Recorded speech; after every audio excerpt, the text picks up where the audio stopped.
We're the Lorehounds, and how long is baby Jane Doe going to have to wait? John, I don't know, John, maybe we could just put on Elf on an infinite loop repeating in her room, see if we can break Mel's record. I'm David, gosh. And if I can get off the course in under 112 strokes, I'm doing really good. I'm John, and I am empathetic, really. I just hate Ogilvie. There are two kinds of people in this world, John. Those who have empathy and those who hate Ogilvie. Oh, really? Yeah, I hate the guy without empathy. What is that? The paradox of tolerance? Yes. I don't tolerate intolerance. Which is a great Austin Powers line from Goldmember, which I believe is the second one. What is Did you ever see those? Tolerate intolerance? Yeah, there's two kinds of people in the world. People who, what is it? People who, now I'm blanking. This is our coverage of season 2, episode 10 of The Pitt. Somebody write in. Sorry, episode 11 of The Pitt, 5 p.m. And you can email us at ptmc@thelorehounds.com or go to our Discord if you want to chat with us about this show. A lot of fun stuff. We have a lot of things linked in the show notes. David, you've put together a show guide on Notion. Yes, we have. And I apologize for being a little spacey. I did actually kind of knock my back out yesterday. And so not unlike Langdon, I'm this episode, I'm a little bit fuzzy today. But yes, there is a show guide, and you can go to the show notes and you can link to it there. Nancy, our hand of the pod, has been keeping it updated, and you can look at the list of patients by episode, and you can see all of the different hospital staff that we're encountering, the residents, the medical students, the nursing staff. She's even gone so far as getting some of the names of some of the police officers and paramedics and such. So it is a pretty comprehensive thing. Very cool. It's very helpful because I forget the names of people all the time. There's just so many people coming in and out. Exactly. And could you imagine being a doctor having to remember all of these names as you go in and out? It's the number of patients that you see in a day. Right. Oh, and then the other thing I'll just say is it's really great on your mobile when you're watching. It's it conforms to that form factor really well. And so it's a great little, who is that nurse? Oh, here, just look it up real quick. So, well, what did you think of the episode, David? Man, F this episode. I don't know. I kind of want to save my takes for let's just get into the episode, but this was a hard ass episode. It was. I was really feeling kind of mad at the end. A lot of dark moments. A lot of dark moments, but maybe we should just get our pity party over and get into the episode. What did you think? I'm just reading your note about Ogilvie, and it made me mad. So I think we have to go into it. See? The intolerant. What is it? The empathy intolerance? What is it? I forget now. You don't tolerate intolerance. That's right. The paradox of tolerance, right? Exactly. Anyway, I thought it was a great episode. It raised me at points. It made me very sad at points. Everybody, I feel like we closed out a lot of arcs here. We closed out a lot of long running arcs from the season. Yes. Yep. So I wonder if we're building towards now we're going to have some kind of big event for the next few episodes, like we did Pitt Fest last season, right? Obviously, we have one thing keeping Robbie there already that he's going to stay overtime for, which is Duke's testing. Who knows what else is going on? Also, what is it with Al-Hashimi? Does Robbie stick around after a shift? She's sick of him. Yeah. She is sick of him. She's ready to go. I did feel like this episode was, what are everybody saying? Only 2 hours left, right? And we're going a couple hours beyond their shift. So yeah, something weird's going to happen.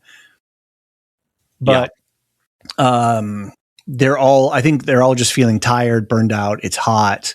It's been a really super stressful and busy day, and you just feel everybody's sort of getting on nerves. Yeah. Well, why don't we just get right into it? Because there's so much content in this episode. Yeah. We do have feedback from Sarah. Okay. Want to get into it right away? Yeah, might as well throw it in there. Yeah, because this kind of ties up from stuff from last week. Do you want to give it a shot? Sure. Hola. I believe David was asking about Garcia's role last week. From what I can tell, they're portraying Garcia as a trauma surgery fellow. This means she has completed her residency and is doing 1 to 2 years of additional training in a specialty, in this case, trauma surgery. Typically, you might not see the fellow quite this often. For the walk-in type of patient, an emergency department physician would ask for a surgical consult once they evaluate the patient and determine the possible need for surgery. A resident first or second year would come and evaluate the patient and report back to their senior, and then maybe you would get the fellow to show up and see the patient. A fellow is typically in the operating room and would show up between OR cases to see patients. This was portrayed with the necrotizing fasciitis patient when the brand new intern, aka a first-year resident, Mosley, showed up to do the evaluation, and they yelled at him to get someone who knew what they were doing. As an aside, I got a kick out of this point of accuracy. The new residents graduate from med school in May and become doctors, in quotation marks, in July when they start their residency. So in this scene, when they are saying something along the lines of, get us someone who's been a doctor more than 2 weeks, I laughed because it was so true. In the event of a trauma alert patient coming in, critical patient coming in by ambulance with advance notice of the hospital, so they have time to gather the trauma treatment, the fellow would most likely already be in the emergency department, ready to evaluate the patient quickly and get them stable enough for the operating room and to the OR as fast as possible. It seems that for dramatic purposes, we see Yo-Yo breeze in and out more frequently than real-life fellows do. Easily forgivable, since no one wants to see a bunch of unknown residents bumbling through a surgical consult. Looking forward to our upcoming chat. CMC to the Lorehounds. Sarah. Cool. All right. So I think that explains a little bit more about Yo-Yo's role. And she probably enjoys coming down and, flashing the emergency department and flashing her know-it-all. You said flashing. I was like, that's the wrong not what word. she's doing. That's what she does to Santos. Her skills, flashing her skills. Right. Yeah. Her big brain. She was flashing her big brain. All right. Yeah, and her sass. She's got plenty of sass. For real. Well, thank you, Sarah. That's very helpful. And I agree. It would be less entertaining to have randos show up every episode. Right. And we should be having a chat with Sarah, hopefully in the next week or so. And that'll be cool. Very cool. Get some insider knowledge. Well, we've got a lot to cover this episode. Should we get right to the meat of our Battle of the Titans? Sure. Mel and Becca. Oh, no. I was going with Langdon and Santos. I guess we have multiple battles. I don't know. I'd call Mel a Titan. I don't know if a non-employee can be a Titan in this show. She did give a really nice bye-bye. I'm ready to go now. Yeah, that's true. I'm just thinking of, Dr. v. Doctor. Yes. Okay. Well, let's talk about Langdon and Santos then. Can I have my internet points for this? The way she explained why she was upset is exactly how I explained it last week. Okay. You get to waltz back in here. Everyone's so happy for you. Everyone's like proud of you for being in recovery, and no one even knows what you did. And I had to be yelled at my first day and treated like shit my first day. And now everyone's just proud of you, and I get shoved back. Right. And she has worked hard to be, I don't know, liked, but, like to earn her place in the emergency department. Mm-hmm. Yeah. And then the golden boy shows up and she's like, oh, this dude. Right. Exactly. And he goes, well, you don't know. My wife left me. And this is a common tactic of people who are manipulative is when they get called out on their bullshit, they go, well, it also negatively affected me. Mm-hmm. Right. But his actions affected him. His actions also affected her. Her actions didn't affect him other than she was the vehicle for his accountability, which was a ticking time bomb the entire time. And honestly, probably getting him caught that early was a huge boon for him. The fact that he was not totally self-destructive yet. Yep. I mean, she probably caught that so early. He would have been just going down that rabbit hole. He was still stealing that day. Yeah. Anyway, he, and he would have kept telling himself, oh, I'm just doing this to wean off. And, right. He would have kept telling his stories. With this tender back that I have today, I can totally get the idea that, nobody's going to miss this. I'll just sort of, take a little bit. I do important work here. I've got to say, I'm a doctor and we're a teaching hospital, all this stuff. He would have had a whole series of excuses lined up. Right. And, it's, we've had our disagreements on apologies, David, but I did appreciate that Langdon said, Apologygate. I did appreciate that Langdon said, you don't have to accept the apology. But I do also think that highlights that, like, apologies are in large part to make the apologizer feel better. Right. Now, I know that I draw a line between apologies and restitution. I think that, restorative apologies that come with, like, I want to make this right. What can I do to make this right? That is a different thing. And I don't think that's what Langdon is offering. Because Santos said, you want to make it right? Come out and tell everybody what you did. Yeah. There's a mechanic to apologies, which is to acknowledge that the harm was done, to acknowledge the impact that it had on somebody else. Right. Like, hey, I was high and I treated you like shit. And, I know that your status in the emergency department is compromised by the fact that you look like the rat. And, you've got to clean up all of that stuff. You've got to acknowledge all of those places where it hurt. And then you got to be able to, like you said, make restitution. What do I need? What can I do? And you got to make a new promise. Like, hey, I won't do that again. And if I do, then, you have every right to, smack me over the head with a bedpan or whatever. Yeah. But there's a mechanic to it, right? There's a couple of 2-3 steps for a real apology to be an apology. And let's be clear, Santos basically called it out. Like, 3 people know what happened. Right. 2 of those 3 people don't want him there anymore. Does Yo-Yo not want him there? Or no, Santos doesn't want him there. Yo-Yo doesn't care. Yeah, Santos and Robbie do not want him there. Right. Why did we start calling her Yo-Yo? I have not. I know that from Sarah's Sarah said email. That, but anyway. Dr. Garcia. Dr. Garcia. Yeah, let's show her. Let's put some respect. Put some respect on that. Not that she gives respect to anybody else, but let's respect her anyway. Fair enough. So, and then of course it drops right at the end of the episode before the effing cliffhanger, and then we have Al-Hashimi lurking around the corner there. I kind of think today, this episode, she was like Uatu, the Watcher, which is a Marvel reference. I'm thinking of you, Jean. And she's just picking up all these conversations and looking around and just being present.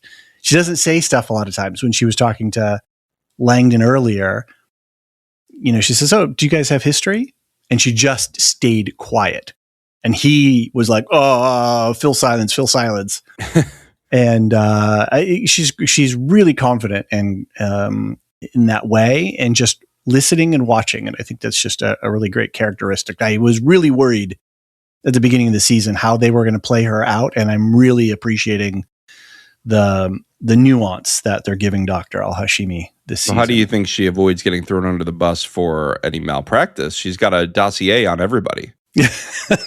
Right. She's got dirt on all of them. That's right. Gloria is never going to fire her because she knows all of Gloria's dirt. She lurks outside the administrative office on her breaks. There you go.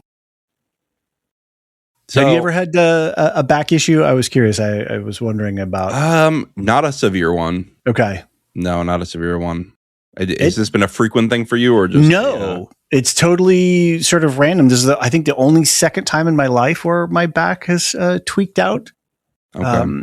The first time it was a proper injury. I had been doing when I lived overseas. I did a big. I was an area manager for this company in Bush, and we did this big mapping project. We had this big fancy GPS thing, and then I was going to these different areas, mapping all the roads and the boundaries as well. That was just one project I had in this job. Mm-hmm. And we were loading the plane one day, and I was standing under the wing, so I was a little ducked over, and I picked up this Pelican case, and my back just went like click, and I was out for like a couple, 2-3 weeks. Oh gosh, it was rough. And then yesterday, I just woke up, and it just slowly came on. I think it's because I've been sleeping at a weird angle or something like that. It is really, like, back injuries are... Yeah, there's a reason people end up on disability for them. You can't bend over. Like, I tried to move the cat off the table the other day, and, lifting from your arm requires that your hips are engaged to counteract that force. And I was like, oh my God. Yep. No can do. So when Langdon is lifting Micah, the little kid, and we see his face clearly go, oh man. So I wonder what they're doing with that storyline. How's he going to manage his back pain for the rest of the shift? I don't know. There's something else I want to talk about with recovery. There's a couple points of recovery in this episode, including with the baseball guy. Remind me of that. Oh, that was...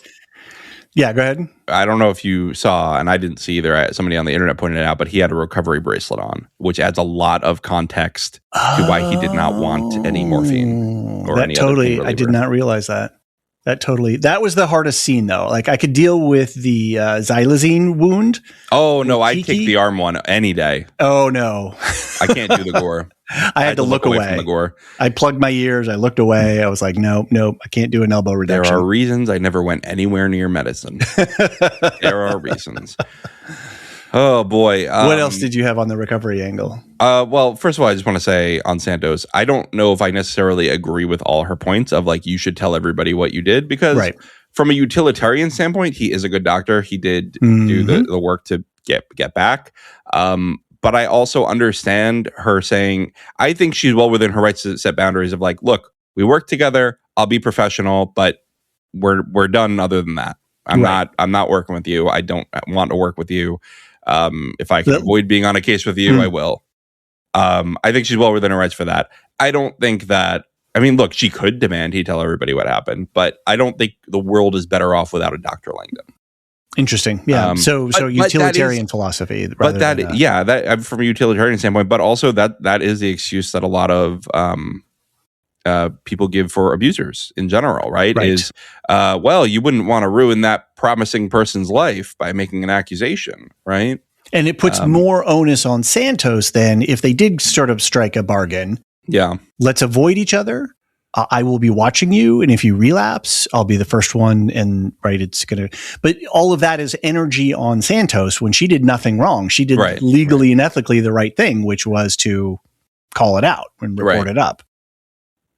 And I wonder what Al-Hashimi would think of. I mean, I actually hope that you're right that she overheard it, because I wonder what she would think of Miss I've Never Been Sued of this whole thing, of Robbie sweeping this under the rug.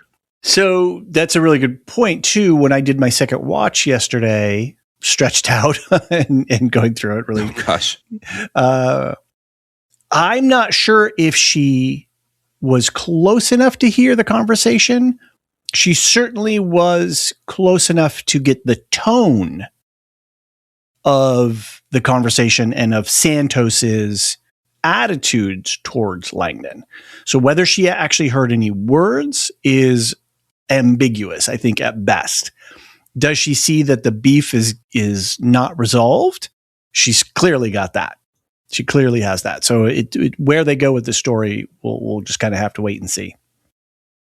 I like your note on Robbie and Mohan, how it's rich coming from Robbie to say that you have to leave your, there has to be a wall. You have to leave your personal life on the outside. He literally brought his problems inside with Duke. Yeah. Oh, good call. Good call. Of course, we had him ignoring patients that could be saved for his not son's girlfriend. Mm-hmm. We had Duke jumps the line. It's not even Duke coming in; it's that he's jumping the line and getting the X-ray read and all sort of out of sequence and all of that. Right. I'm not a fan of Robbie with this plot line.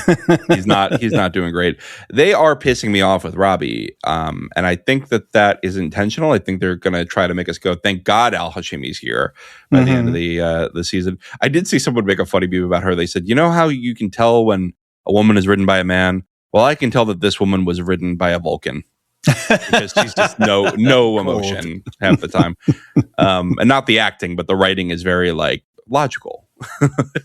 Right, and which is why I was saying this whole thing where she'll listen. Or she'll ask a question and then wait for the answer. Dr. She won't feel it. Rabinovich, your treatment of Mohan is not logical. I love it.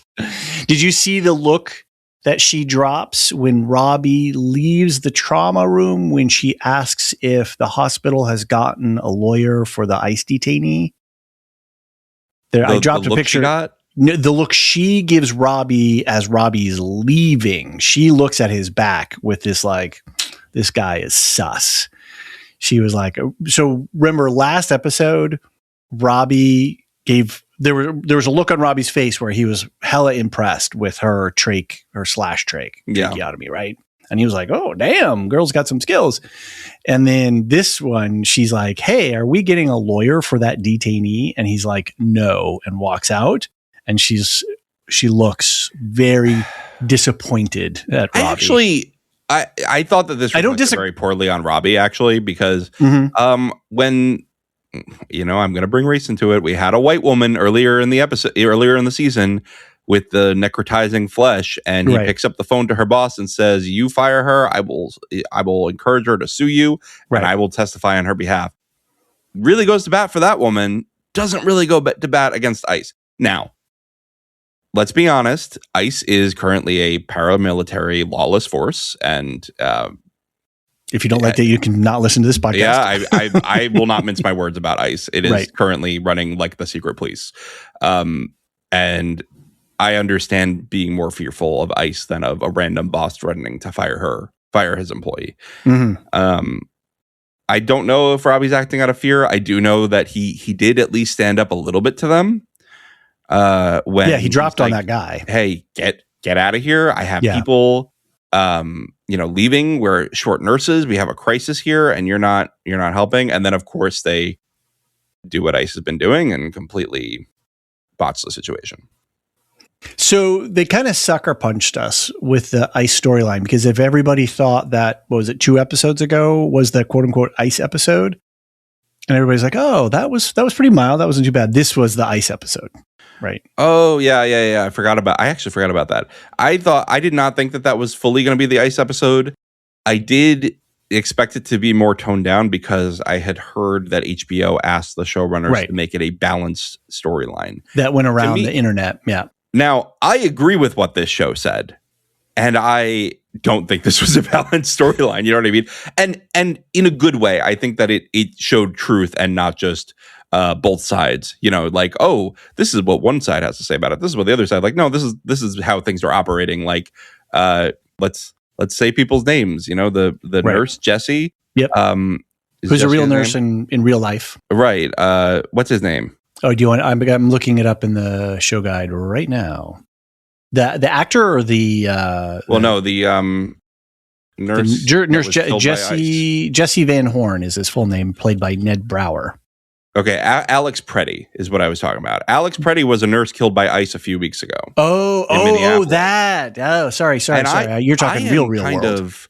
I am kind of wondering if they added Jesse being arrested in response to the Alex Preddy event, because that's so specific. A male nurse being arrested for helping a woman. It's even closer, isn't it? God, I didn't even think about that. It's really close, other than the fact that he's alive, I guess. But pretty crazy. I'm going to look up when principal photography stopped. Because they were still filming at the beginning of the season. I just realized, season 2. And if it wasn't intentional, then it's again one of those life art sort of. Principal photography on the second season officially wrapped around January 20th of this year. Alex Preddy. January 24th. So I think it's. Oof. No, they couldn't have. I don't think they could have. No, unless they did a reshoot. But still, I feel like that's a big change. They wouldn't have been able to write Jesse out of future episodes. I think the tone down part is that they didn't show the altercation between Jesse and the ICE agent beyond Jesse initially stepping in. Because then we hear it all off camera and we hear the help, kind of Robbie come running. And then that could be. I will say though that like that's not uncommon for the storytelling in this show, right? Mm-hmm. Is that something happens off camera and you're like, oh shit, we got to run and deal with this now. Mm-hmm. So I don't know. And I don't know. I think too, in terms of the judiciousness of the storytelling, they didn't. Again, this show is very grounded in reality. Yeah, there's some exposition. Well, did you know that this happens to 1 in 20 people, blah, blah, blah, right? They'll turn to the camera sometimes and give us a straight reading of limes and cutting limes in sunset or something like that, right? So, but it works. That's part of the conceit of the show. But in terms of everything else, and who these characters are and how people respond to stress and how an institution responds to these kinds of circumstances, this story construction, this subplot reads very real. Like could like this, there's nothing out of the ordinary here. There's nothing thrown in here for extra drama. Yeah. I mean, we've seen worse things happening. Worse things are happening. This is actually less severe than what has happened in the last 2 months. Right. And look, I don't want to go deep into politics here, but there's enforcing the law and then there's ignoring the law. And quite frankly, ICE has gotten to the point of ignoring the law. And here we see that, right? They are refusing to, in this show, and again, pretty close to reality here, refusing to allow this woman to get her legally required medical attention, emergency medical care under EMTALA. Right. So EMTALA is the Emergency Medical Treatment and Active Labor Act. It's a 1986 federal law that requires Medicare participating hospitals that have emergency departments that they must provide medical screening examination. MSE is what, that's okay. That's the acronym for what we're calling it. To stabilize and treat patients, regardless of their insurance status, ability to pay. And it was partly in response to prevent patient dumping. So somebody would show up in the emergency department at this one hospital, and they say, well, no, you got to go to that hospital over there. And so they were shipping patients, which we had I believe it was Mr. Garcia earlier this season. Or who's the guy with the not the him? It was somebody else. Had to have a surgery at another hospital. If only there was a patient guide that I could look this information up in. Well, the point is, I will say I think that they are going to bring perhaps an alternative opinion to the foray next episode with Nurse Peters, because she did seem to be a little chummy with the ICE agents. Right. Yeah. Totally caught that, right? That she was talking to the ICE agent across the thing when Robbie goes over to confront him. And I will tell you, if she opens her mouth in defense of what they did, I guarantee you Dana is going to throw her out the door herself. Dana was pretty short with her to begin with about the patient thing, which is what I was, I think is that issue of everybody's getting on nerves here, right? It's the end of the shift. And she snaps at her saying, no, we're leaving her. We're not moving her. So stop bringing it up. Right. Yeah. I just, in reference to Roxy. Sorry. Let me, Roxy. Yeah. Because she's like, hey, we need the bed. And Dana's like, no, we're not moving her until we move her, period. Right. Yeah. That's, Dana has an intense empathy.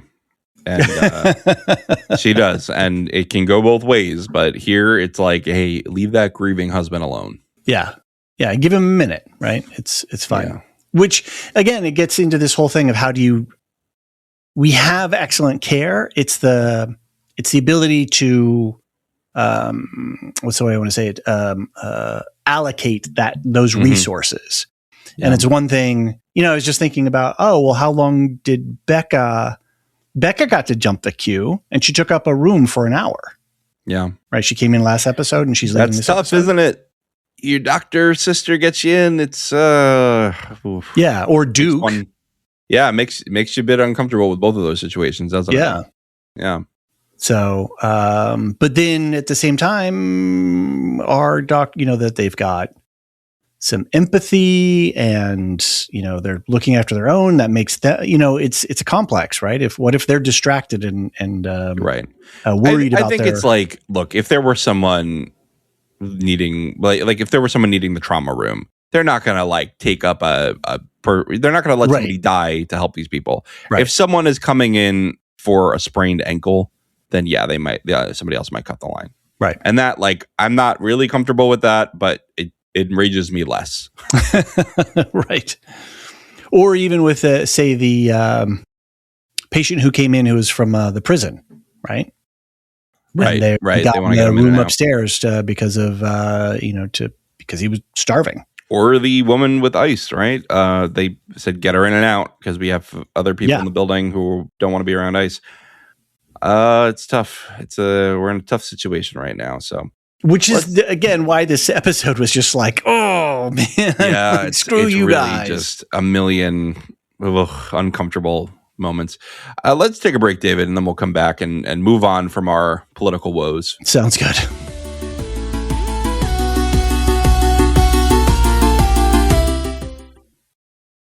There's a world of opportunity out there beyond the typical 9-to-5. Where purpose and grit come together, where the American spirit and ingenuity are welcomed in places that could really use your skills and your experience. We're talking about the Peace Corps, with volunteers living and working in communities around the globe. It's been called the toughest job you'll ever love.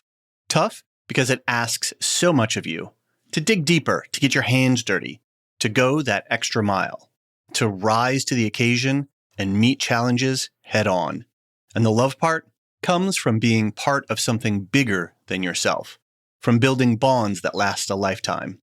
It's knowing your hard work transformed lives, including your own. After 65 years, the Peace Corps is still the toughest job you'll ever love. Explore opportunities in more than 60 countries, learn about benefits, and apply at peacecorps.gov/serve.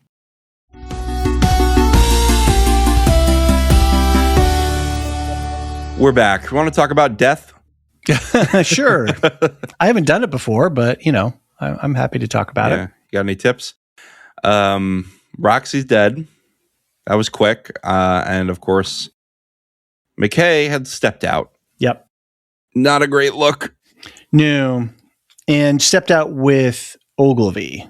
And so I think Robbie was... again, Robbie isn't wrong in his assessments, but he's not right in his management style. Yeah, that is a lawsuit waiting to happen, right? Totally. If Ogilvie contracts something. When he was playing Frogger, like running across the street there. Oh, yeah, true. Yeah. Was that part of his duties? No. Okay, everybody's getting sued.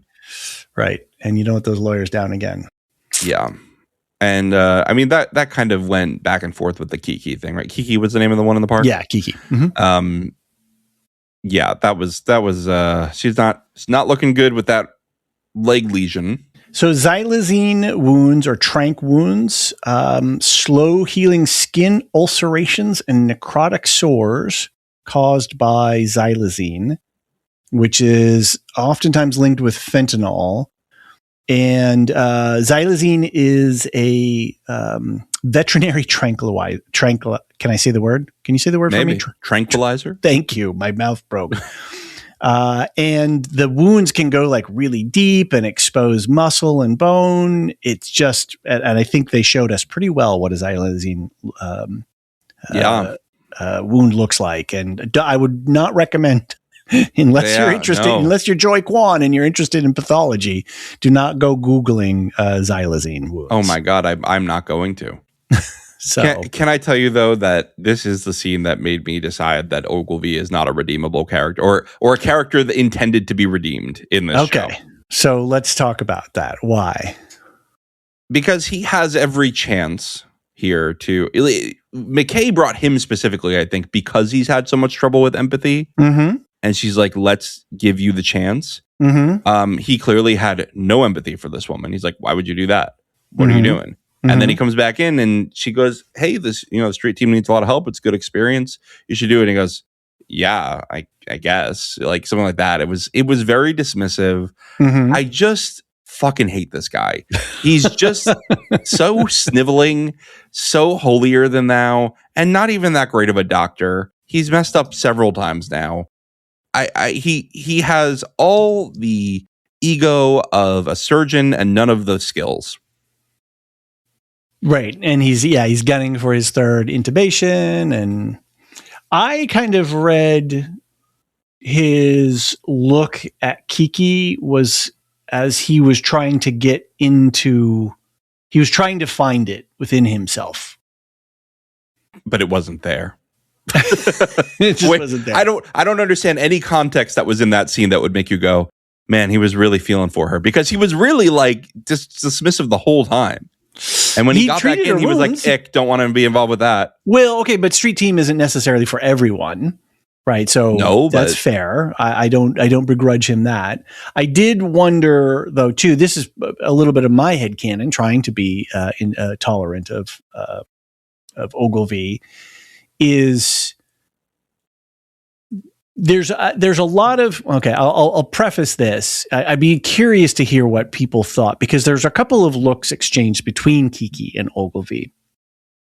And to me, it wasn't clear what either actor was portraying on their face, which is great. I love the ambiguity. I love that we get to then paint with our brushes, right? We get to bring our context to reader response there. We get to, fill in the gaps. And one of the thoughts that came to me was, I wonder if Ogilvie is thinking, but for the grace of God, could I be this person? Could I have ended up in this position as well? I'm giving you a look now, which is, there is no context for that. That is all from your head. Yeah. Did I just say that? I did just say that. But we can only go on what the show tells us, right? I'm adding that. Shows us. All right. Fine. I'm not saying I can't argue with your psychosis. I'm not saying that Ogilvie was thinking that. I was saying that that's a thought that I had. I know how you injured your back now, David, because you were reaching so hard for this tape. Don't make me laugh, because it's going to throw my back out again. That's very funny. That was good. No, what I'm trying to say is that I had the unbidden thought of, for any of us, the difference between being in the park and needing emergency medical services like that, and being in our warm, safe homes with microphones and broadcasting our voices across the internet, is very, very minor. The circumstances setup is very minor. So what the show did for me in that moment was engender empathy for people of all kinds of circumstances. And in my own life, what circumstances, how lucky am I that I did not end up in those, in a really extreme set of life circumstances, which is the lesson that I think McKay was trying to impart on Ogilvie, which is, why would you start using? To hide the pain, right? To treat your wounds psychologically and physically. So I'm not talking about Ogilvie. I'm talking about me having this. Yeah, no, I'm all with you there, right? Like I that is exactly what she was trying to Ogilvie. say. That's what you're getting out of the show. That's what I'm getting out of the show, because you and I have empathy. Ogilvie does not. And Ogilvie did not get that out of that interaction. That's what I'm arguing. I'm not saying that's not what the show was saying. I'm saying that Ogilvie is not watching the same show we are. No, he's not. God damn it, Ogilvie. Just get out of here. Just quit already. So the line is two kinds of people. The phrase, now I just had it. The only two things I hate in this world are people who are intolerant of other people's cultures and the Dutch. And that's what Michael Caine says to Mike Myers as Austin Powers' father to son. That's pretty funny. Yeah, it's a very funny line. I've only seen like the first half of the first Austin Powers. Okay. We're doing a Mike Myers filmography thing. Man. The film fest. The last You know what movie is an awful movie that I used to watch all the time as a kid? Well, not kid, but like I'm sure you can tell me. Was The Love Guru, which killed his career. Never saw that one. Decade. Oh, it's awful. It's absolutely awful. It's just a Deepak Chopra parody. Okay. Basically. It's very bad. Looks, I can see. Wildly offensive.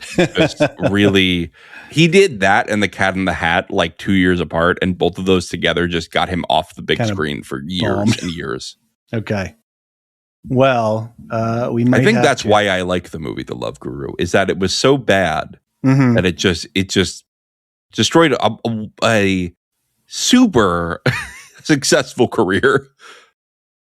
Yeah, I mean, he had been on quite the role. So Yeah. maybe it won't be a Austin Powers, but maybe sort of some sort of buffoonish. Or like a parody fest. Yeah, because I'm thinking of Peter Sellers and the Pink Panther. I'm thinking of Austin Powers, something along those lines, where we get smart. You could do something like that. That'd be good. Okay, all right. I'll think on it. If anybody's got any probably suggestions, even find enough like parody spy movies to do a full list, because that was a whole thing for a while. I like it. Okay, cool. Well, if people got suggestions, write in or hit me up on the Discord. What's next on our list? Oh, plenty of stuff. So she gets back. Roxy's there. Right. Oh, yeah. We started this Roxy's all talking dead. about Roxy. Yep. Roxy's dead. Everyone's sad, Javati especially. And I mean, did her older son ever talk to her? We don't even know. Yeah, we don't. And the way that the show moves, we don't know that we're going to have anything else with Roxy and her family for the rest of the season. So I think we will. I don't think they're going to let that one sit. I think McKay is going to try to, comfort. It was also interesting. The death doula. I can't remember her name. Oh yeah, the night charge nurse. I will look her up. She's going. You spend your time with all these people, and then it's just over. It's crazy. Lena Handzo. Yeah. That's got to be tough. And she's like, no, I just want to work because I can work through it, and that'll be more. Because I don't want to sit with this. Yeah. And it's like, she just lost a source of income. She's got to work. True. The second job. Right. Should we talk about Brenda as Azurmendi? Yes. This and her son Micah. This was the young boy who was brought in unresponsive. Yes. Ooh, that's tough. That's a tough one. Because it's, Santos is going, oh, well, she probably, or was it Santos or was it was not Santos. It was not Joy Santos Kwan. this time. Yeah. It was Joy Kwan. She was pulling a Santos, assuming she was pulling an Ogilvie too, because Ogilvie was doing the same thing where he was like, oh, have you tried water aerobics? She was like, you let your kid play unattended? And she's like, it's a safe neighborhood. Like, Joy, it has nothing to do with the fact that he was in the back of the car. Yeah. So, where's the line here, people? Where's the line? Yeah, it's tough, right? Accidents happen. And you just hope that that's not the kind of accident that happens. Right. And I feel for the mom as well. We don't know all of her circumstances, but the way that what they're showing us of her character is that she's probably a little bit tapped out. She's probably a little bit exhausted with childcare and all of the emotional labor of running her house and trying to live up to certain stereotypes and social conventions about how gender normative roles and how households are run and that kind of stuff. So she seemed exhausted to me. And so to then consider harming herself in that way, that's an extreme circumstance, right? Anytime our brains are talking to us like that, that's an extreme circumstance. Yeah. Also, look, obviously she's not thinking rationally right now, but maybe wait to find out if your son is brain dead before you do that. He's going to wake up and be like, where's my mom? Boy. It's rough. Boy, don't do that. I did do a quick internet search on her last name, and apparently it's a Basque surname, which means Blue Mountain. And the name Micah, it means one who is like God. So I don't know if in Pittsburgh there's a large Basque community, or just because her last name was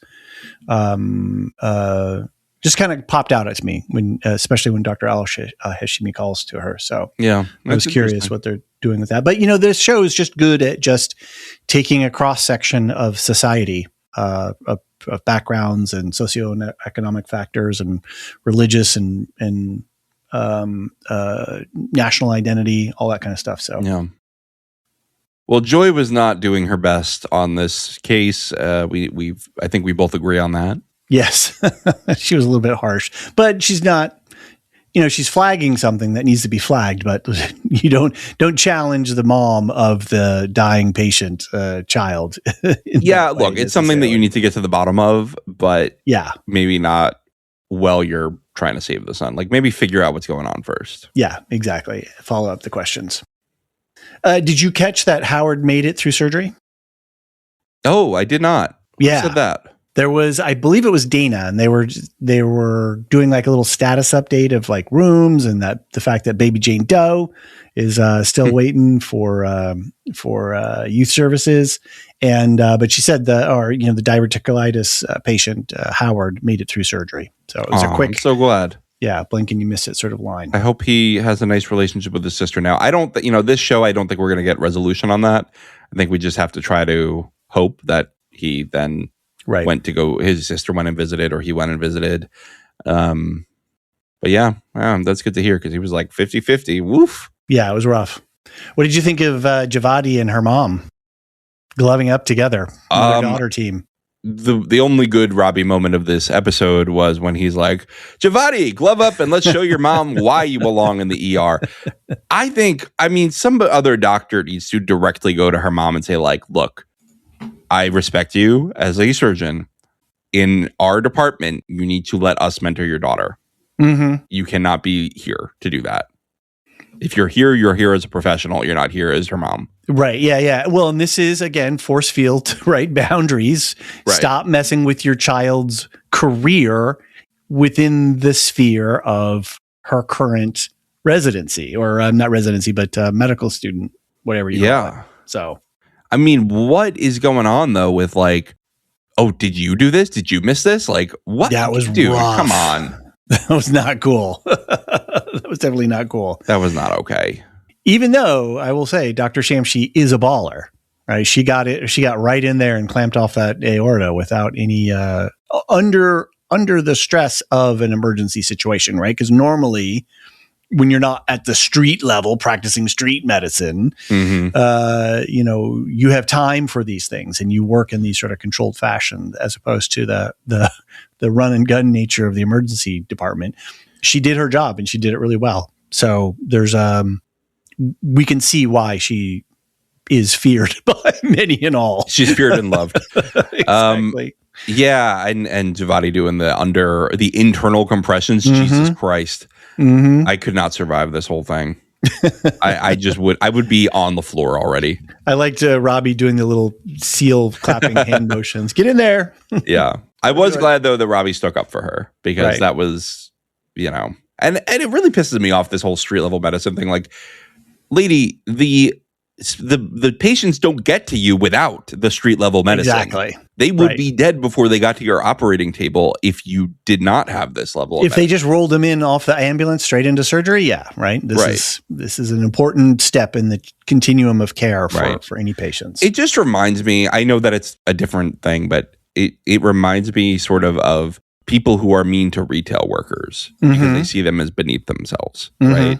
Like Dr. Shamsi, clearly, and we saw this with a bunch of the surgical staff, this seems to be whoever's on the writer staff has had a bad experience with surgeons, because all the surgeons are like this. They just all have like God complexes, and they're all like, everybody else is dumber than me, and blah, blah, blah.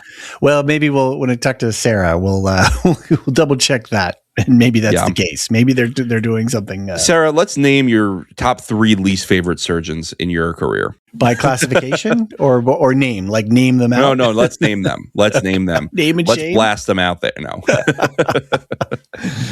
Don't think that's going to happen. No. But yeah, poor Mr. Green. They missed whatever. Ogilvie missed whatever.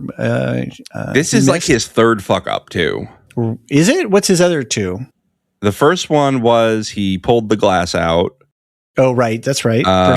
Yeah. Maybe it's his 2nd fuck up. But oh no, the second one was he missed the diagnosis with Javadi because they were looking for something complicated and it was just like lime juice. Right.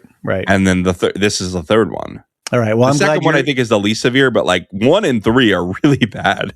I'm glad you're keeping track, John. And I do you see what I'm saying though? Like top of Ogilvie, he has messed up more than any other doctor in the show, and it just shows to me like an incompetent white man failing upward, and I hate it. An incompetent, unempathetic white man failing upward. Congratulations, everyone.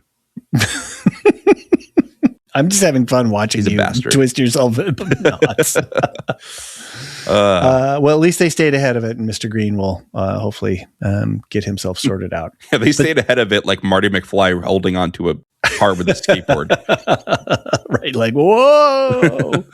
But that, yeah, again, for Mohan and then Mohan and Robbie, that's not great either because she's kind of distracted. Yep. She's stressed out. As you point out here in your outline, McKay hands off her patients to Mohan, and Mohan's like, I got it. Yeah. She's half in, half out. Exactly. Which they're also telling us that a little bit of that storyline with Mel, and somebody pointed this out that there's like a pancreatitis that Mel was supposed to go see that we didn't see her see. Now that could just be the show, just, in the flow. But yeah, like if you're on the emergency department, you got to be on the ball. Yeah. And if you're distracted, right, we can see the consequences of that distraction. So I'm a little nervous for Mel too, because the show is not above laying out track like this for these kinds of storylines. And I'm thinking of you, Curtis Lawson, Mr. .14 BAC. And, they've been laying out the track of violence against hospital staff the whole season, little drops here and there. And then they end this episode with Emma. And I was like, I almost threw my laptop out the window. I was so pissed. I was like, how can you do that to us? How do you do this storyline and then leave us with that parting shot? I was just like, double birds at the writers. That is my least favorite kind of cliffhanger. I'm not going to say it's a test because then you'll add it to the outlines and then we'll have another yet another one outline. But that fails my cliffhanger test of is it a what will happen or a how will people react? It is a what will happen. That is, will he strangle her or not? Right. And do I think they're going to have Emma die? No, I don't. But it is a cheap cliffhanger. And this show has been guilty of that several times. I don't want to absolve it from anything. I think it bothers us more in this season because we're not binging it. Right. We're watching real time sort of and catching up, and we can't jump to the next episode. Right. And then they do it to Emma, who is sweet and is getting her on the job training. And as she's doing well, she's meeting and in some cases exceeding expectations for her position. It's a real intentional button press of the audience to really get us all riled up and get bees in our bonnets. And what do you do here? This guy is clearly very confused, right? But it is self-intoxication, right? And often if you are the reason you're intoxicated, cops are not going to give you a break. Right. So 0.14 blood alcohol is between 6 and 8 drinks for his height weight. I looked up real quick online. In an hour? No. That's a good question. I didn't do a time factor. Just I think the time factor matters on that. It does as you're breaking down and metabolizing it. Yeah. But anyway, to get a blood alcohol of 0.14, you've got to have at least between 6 and 8 drinks for a guy that. So the question is why is he sort of getting psychotic and sort of like whacked out? Is he on some other kind of medication or like what else is going on? Or he could just be really aggressive in general and really drunk. His buddy certainly was not like, oh my God, my friend, I got to stick around. He was like, well, I'll see you in a couple of hours. That was that tells you a lot about that group of gentlemen. Yeah. I've said I've had to be in the hospital with my father when he was not fully with it. Mm-hmm. And when he came to, once he tried to swat a needle out of a doctor's hand because he was not with it. But that was not because he was drunk. That was because he had like a disorder that was clouding his mind. Mm-hmm. And so nobody tried to follow up with him on that. It was a med student doctor for sure. And he was like, you know what, I'm leaving. And I was like, oh man, I felt for him. But at the same time, I was like, dude, you got to keep it together a little bit. Right. Yeah, it's tough. But again, this is a willfully altered person. Right. At least in some way. What else? I think we kind of covered it. The only thing is with Roberto and the shoulder or the elbow dislocation. We didn't talk about Duke really. Well, we did a little bit. Oh yeah, we didn't talk about Duke's got Duke. cancer. Yeah, we didn't talk about Duke. Yeah. They're going for a cancer line here, I think. More or less. And the fact that Robbie isn't going to bail. Like, so here's the other thing about predicting the show. We were all like, oh, Robbie's getting on his motorcycle without his helmet and he's going to ride and die. And then Langdon's going to have to save him. And him and Santos are going to be on the hospital, on the meeting the helicopter, blah, blah, blah. Right. This show could zig and zag at any moment. And it's sort of like, there go all your thoughts and plans about where I never thought he was going. Right. And here we are. I don't think he's going to go because he's definitely wants to make sure that Duke is taken care of. He's going to spend a weekend in the Poconos. That's his vacation. Fair enough. The only thing I did want to say, though, about the dislocated elbow thing, and it made me really laugh out loud, was when Roberto was screaming, when they were reducing his elbow. They cut to a shot of, is it Donnie, the nurse practitioner? I think so, yeah. Out in the emergency department. It was Donnie, prepping some injection or something like that. And just screaming. Everybody's like turning to look at the screaming that's going on over in the curtain. And Donnie's just like carrying on with his work. It's just like, it was so great. It's like, yeah, whatever. He didn't even register it. I was like, oh, this is brilliant. Yeah. He's a pro. So that bracelet really changes the context of that scene, doesn't it? I was wondering why, and that is a great little subtle element. Right. Because Santos is like, why are you holding on to the baseball, this and that? And like, okay, yeah, there is some kind of compulsion happening with the baseball. Right. But at the same time, there is a legitimate reason he doesn't want to be numbed up either. And he didn't say it. Yeah. Right. He didn't say, hey, I'm a former addict, right. or I've had a history of, right. Nor should he have to, right? He has the right to decline morphine, and he does, which is really something. But it would have got through it though. He did. It would have eased the social circumstances around it if he just said, look, I have a history with substances, opioids, substances. Yeah. And then they would have gone, oh, okay. Well, maybe they would have offered something else or whatever. But he just went baller and said, I'm going to go. Yeah, they could have been like, look, we'll give you all the Tylenol we have, right? Right. Like as much as the safest to take in one dose. Right. It's tough because you want to balance like letting people have their privacy, but also like doctors need a full medical history to treat you. Yeah, exactly. Which is why they ask a lot of questions because there's drug interactions, there's complications to things, there's histories of stuff.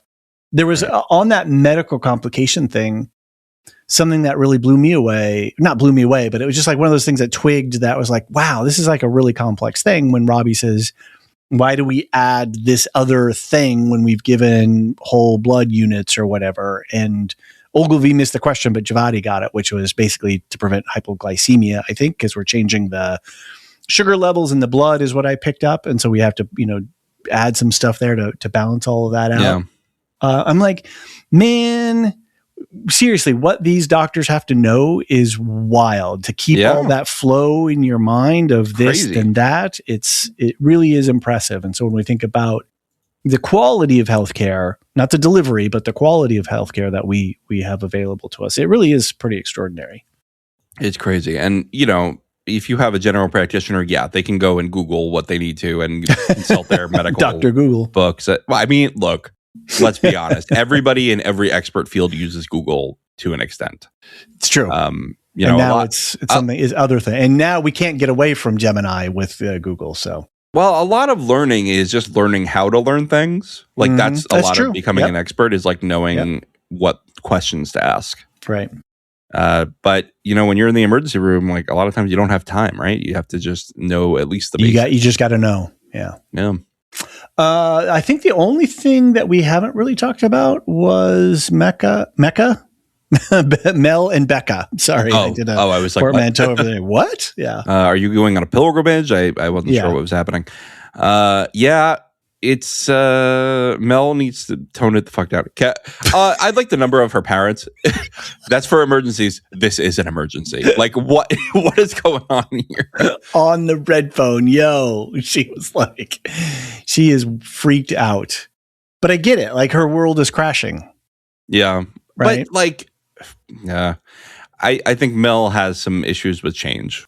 Yes, that is a big thing, and she kind of confesses to her, right? Like she's gonna move on, and then I'm gonna have nobody, and we watch Elf together all the time, and 164 times was it? I think something like that. Rough. And I was thinking of Becca too in this kind of way that like, well, maybe she's kind of like a teenager. You know, she's safe and stable. And she's making progress in certain areas of her life. Right. She's didn't ask me. I asked him to. Yeah, like I wanted it. Like, and she's withholding at the same time. At the same time, she's growing up, and she wants the freedom and the space to have agency and to know what life is like. She's going to be living in kind of a residential group home probably for the rest of her life. And if there's areas of her life that she can have full agency and autonomy on, that's got to feel good as a person. Yeah. Yeah. And at the same time, she's not being straight with Mel. And so it's hard on Mel. But also, like, why does she have to be straight with Mel? You know what I mean? Like Mel, she does not owe Mel an explanation of her sex life. You know, like, oh, you lied to me. It's like, does your older sister, is your older sister owed knowing everybody you sleep with? No. Yeah, but it's knowing that how do we take care of each other in our relationships, and how is Mel has given a lot of herself to Becca as a caregiver, even with just durable power of attorney and supportive. What do they call it? Supportive decision making. She's not her legal guardian or any of that kind of stuff. The fact that you're starting to go through some stuff and your life is moving on in a different way, just from a loving relationship, that's something to withhold that, knowing that might hurt the other person. I think there's a question there saying, hey, I love you and I respect you and my life is changing and I'm going to go do this thing for a while now. So you're skeptical. I'm just, okay. In a normal relationship, sure, maybe she would want to tell her, but that's one, her choice. And two, I think that we can see that maybe Mel probably has acted certain ways in the past that showed her that maybe she wouldn't take this very well. And Mel's not really respecting her autonomy here. And I think perhaps on a different day, Mel would have reacted a little bit more level-headedly. This is like one of the worst days of her life. Like she is just having a terrible day. Right. Poor Mel. All the more reason for her sister to say, hey, I get this might be upsetting for you, and this is private for me, and this is how I'm choosing to live my life. So yeah, I don't think Mel is owed the information. I maybe mentioned her casually. I'm seeing somebody, but like, 6 months she kept it for she kept that private for 6 months. You don't need her like holding up a hot dog with a donut and saying, Mel, this is what's happening right now. No, we don't. There's a level of you can have a level of privacy in your life. You know what I mean? Even with someone who is your in part caregiver. Sure, and I also empathize with Mel here in from that caretaker frustration. Right, she has put herself. She bends over backwards to make sure that her sister is taken care of. And then her sister's like, okay, nope, bye. I'm out. I want to leave now. I mean, I'm going to go watch the fireworks with somebody else. She did get yelled at though, right? Like Mel did blow up at her, and in a way that I don't think it was justified. It was not great. Mel was not at her best. But she's human. Yeah, no, and Mel is human, and she deserves that as well. Becca could be understanding in that regard as well. I think up until the point where Mel starts yelling at her, yes, Becca could be understanding. I mean, Becca clearly has, a condition that may Yeah, hold her ability to use that, to do that and to empathize. But she's not ignorant of emotion. I mean, she has her extra, and she's functional in the world. So, yes, but I'm just saying, like, if Mel hadn't yelled at her, I would have been totally like, they both could be a little bit more communicative. So you're going to put Mel and Ogilvie in a closet together? Just Mel acted poorly in this moment, right? Of course she did. She's a human being. She acted poorly in this moment. She felt and it is well within Becca's rights to say, I'm done with this right now. Yeah. I'm going home. Yeah. We'll talk later. Yeah.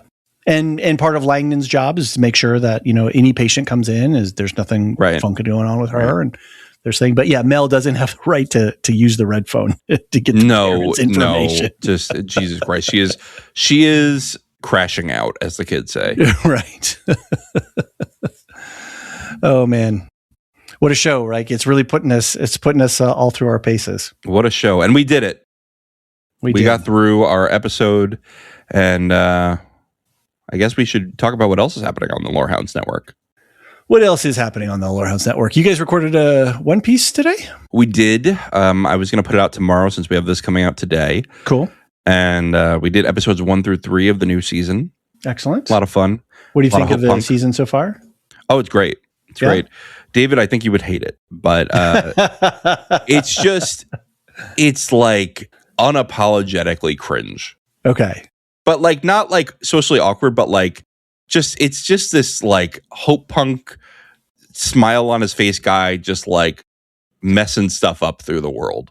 Okay. And I don't know. I don't get the sense that you would like it. Well, now I'm going to have to like maybe check in on an episode and see how I respond to it.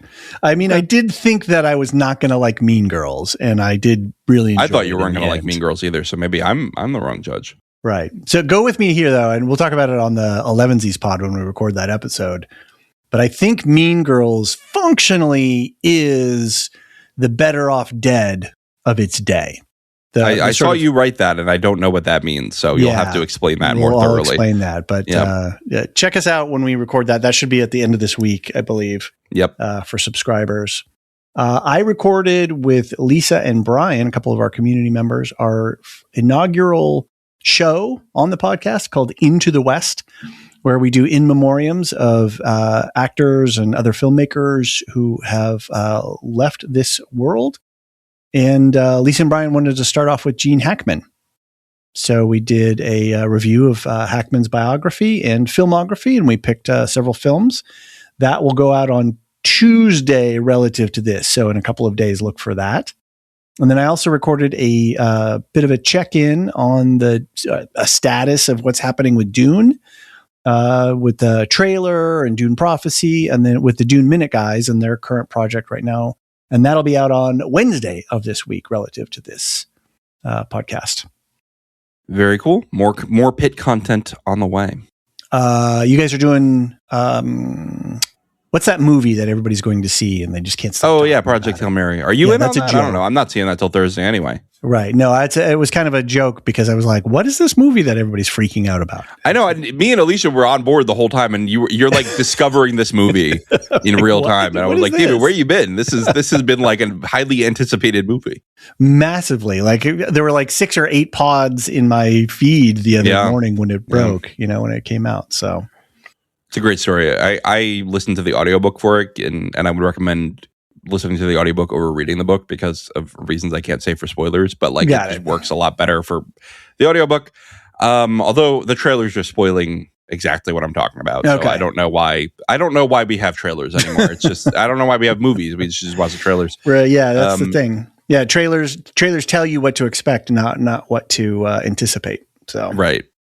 And I think Alicia's got some 28 years later, the Bone Temple coverage coming up as well. Yep. I'm recording a Silmarillion story on Friday with Marilyn. Ooh, exciting. So we're moving on with Turin. Okay. This is the year where it all ends. We're finishing up the Silmarillion this year. That's crazy. And because then that means you're starting your Cosmere coverage. That's right. We're already 2 episodes into recording on that. Okay. Got those in the can, and you're going to release those in the near in June future. We're starting. Okay. We don't have any. What else big stuff do we? I got to check our show guide. That's another thing that we offer for folks. I think Radioactive Rambling was one of our affiliate podcasts. They're going to be doing some Invincible coverage. Yep, I think they're already working on that. They had a Zencaster issue, but now they're okay. That's good. Getting back to it. I think Paradise. When Paradise ends, I'll probably catch up with Jean and Nicole from Nevermind the Music to talk about that. And I think Alicia's also going to do something for The Bride and Wuthering Heights with Lisa. And then I know that her, Jean, and I believe Luke are going to do some Daredevil coverage. That's coming up. And then we don't have anything really big. We just got a bunch of movies coming up, I think, later in the next quarter. Hamlet, Devil Wears Prada, Star Wars, The Mandalorian, and Grogu. Yeah. I don't know about that. I might do a what you're reading on Dungeon Crawler, Carl, and try to sell you on it. Sounds good. If you're willing to be my sounding board. I am willing. To be subjected. Anthony and Steve are carrying on their newlywed season of Properly Howard Movie Review. What is up next? Forget what movie's up next, but they just dropped one on The Last Starfighter, which is a great classic movie. What do they got coming up next? Darkman from 1990. Ooh. So, and just remember, you don't have to watch the movies to enjoy their conversation. That is the conceit of the show. Every episode ends up being about Teen Wolf anyway, so Steve would be glad to know that you feel that way. And then, of course, Nevermind the Music is doing their thing with music and psychology. I don't know what else they have got going on right now. They just had a mailbag episode.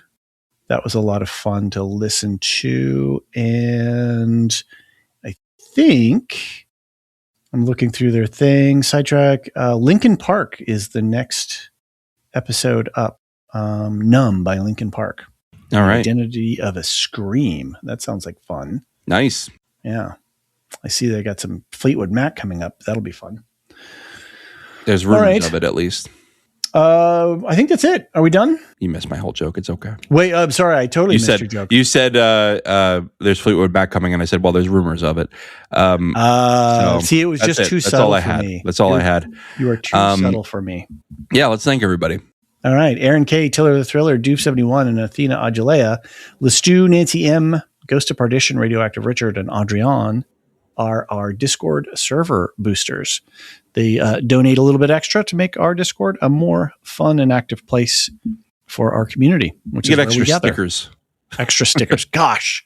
The biggest thing is just having a permanent link. Yeah, that's nice. That's the biggest thing. So anyway, you want to thank the lore masters? Yes, thank you to our lore masters, Martian, Michael G, Michelle E, SC, Peter OH, Nancy M, Doof71, Brian 8063, Frederick H, Sarah L, Gareth C, Andra B, Kwang Yu, Nathan T, Sub-Zero, Aaron K, Dally V, Mothership 61, Gnarls, Kathy W, Lestu, Jeffrey B, Elisa U, Ben B, Scott F, Stephen N, Julia F, Kali S, Ilmariel, Paul K, Rocky Zim, Jessica A, Red Zippy, the TCS, Dopamini, Catch It, Ellen R, Mrs. Tennant, AC Wilson, Eli W, Cassie K, Chumbarooney, Katia, Josh Liu, Paint in PDX, Corey G, Quinch, and Adrian.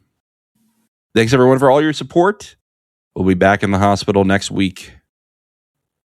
See you then. The Lorehounds podcast is produced and published by the Lorehounds. You can send questions and comments to lorehounds@thelorehounds.com. Get ad-free access to all Lorehounds podcasts on Patreon or Supercast, and connect with us on Blue Sky and join us on our Discord server. Links for everything are in the link tree in the show notes of this episode. Any opinions stated are ours personally and do not reflect the opinion of or belong to any employers or other entities. Thanks for listening.